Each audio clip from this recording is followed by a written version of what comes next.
Good morning dears. C271 ഗ്രീനിൽ സ്വാഗതം. നമ്മുടെ കപ്പത്തോട്ടത്തിൽ വന്നിരിക്കുവാണ്. വളവിടാൻ വന്നതാണ്. പക്ഷേ എന്ത് ചെയ്യാനാ, കപ്പത്തോട്ടം ഏതാ കാടയെന്നറിയാത്ത അവസ്ഥയിൽ നിൽക്കുക.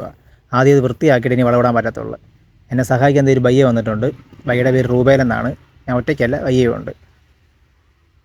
ദാ വൃത്തിയാക്കി തുടങ്ങിയിരിക്കുക. ഒന്നും ആയില്ല. മൊത്തം 9 സെൻറ്റിനകത്താണ് ഇത് നിൽക്കുന്നത്, ഈ കപ്പത്തോട്ടം.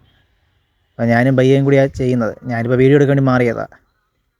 ഇവിടെ കപ്പ മാത്രമല്ല, നമ്മുടെ മത്തൻ പിള്ളേർ ഇവിടെ ഉണ്ട് കേട്ടോ. കാണിച്ചു തരാം. അവർ 3 പേരുടെ സുഖമായിട്ടിരിപ്പുണ്ട്. കണ്ടോ, 3 അല്ല 4 പേരാണ് കേട്ടോ. ഒരാളപ്പുറത്തുണ്ട്.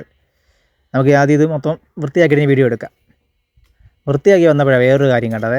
എലിക്കുട്ടന്മാരുടെ പണിയാണ്, കണ്ടില്ലേ? മൊത്തം ചൂടും മാന്തി ചേതാകത അവിടെ മറിച്ചിട്ടിരിക്കുമായിരുന്നു. അമ്മരെ പിടിക്കണം. ഉള്ള വഴിയൊക്കെ നമ്മളതിലും ഉണ്ട്. കെണി വെച്ച് പിടിക്കാം. ദാ ഫുള്ള് വൃത്തിയാക്കി കഴിഞ്ഞ്. രാവിലെ 8 മണിക്ക് തുടങ്ങി 12:30 ആയപ്പോൾ പണി കഴിഞ്ഞ്. എന്നാലും സംഭവം വൃത്തിയായിട്ടുണ്ട്. നമ്മുടെ ബയ്യ ഇവിടെ ഉണ്ട് കേട്ടോ. പുള്ളി ഇല്ലേ കപ്പയുടെ വേര് നോക്കുവാന്ന് തോന്നുന്നു. എന്നാലും കുഴപ്പമില്ല, വൃത്തിയാക്കി ആയിട്ടുണ്ട്. ഇനി നമുക്ക് ഇതിൻ്റെ ചുവട്ടിലെ മണ്ണ് മാറ്റി കൊടുക്കണം. എന്നിട്ടാണ് വളവിടുന്നത്. കാണിച്ചു തരാം.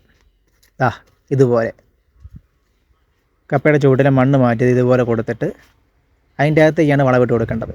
പിന്നെ മാന്തുമ്പോൾ ഇതുപോലെയുള്ള ചെറിയ തൂമ്പയിട്ട് മാന്താൻ നോക്കണം കേട്ടോ. വലുതായി കഴിഞ്ഞാൽ ചിലപ്പോൾ നമുക്ക് കറക്റ്റ് ബാലൻസ് കിട്ടിയെന്ന് വരില്ല.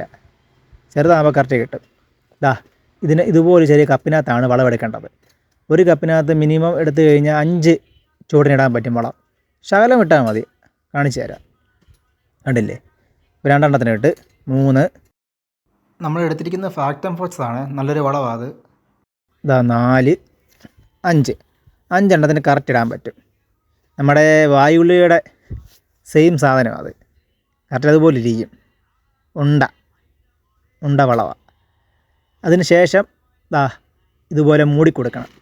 പിന്നെ എൻ്റെ വീഡിയോ ഇഷ്ടപ്പെട്ട ലൈക്ക്, ഷെയർ, സബ്സ്ക്രൈബ് മറക്കല്ലേ. പിന്നെ ബെല്ലൈക്കനും നമുക്ക് വിട്ടേക്കണം. ജീവിച്ച് പോട്ടേടെ.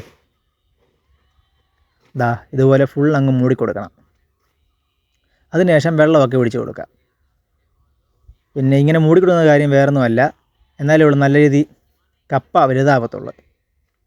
ചുവട്ടിലെപ്പോഴും നല്ലപോലെ മണ്ണ് കാണണം. അങ്ങനെ വളമിടിയിൽ ഫിനിഷ്. രാവിലെ വന്നപ്പോൾ കിടന്ന പോലെയാണ് നോക്കി. ഇപ്പോഴാണ് ശരിക്കും കപ്പത്തോട്ടമായത്. രാവിലെ വന്നപ്പോൾ കാടായിരുന്നു. എന്നാൽ ശരി, tata, bye bye, see U.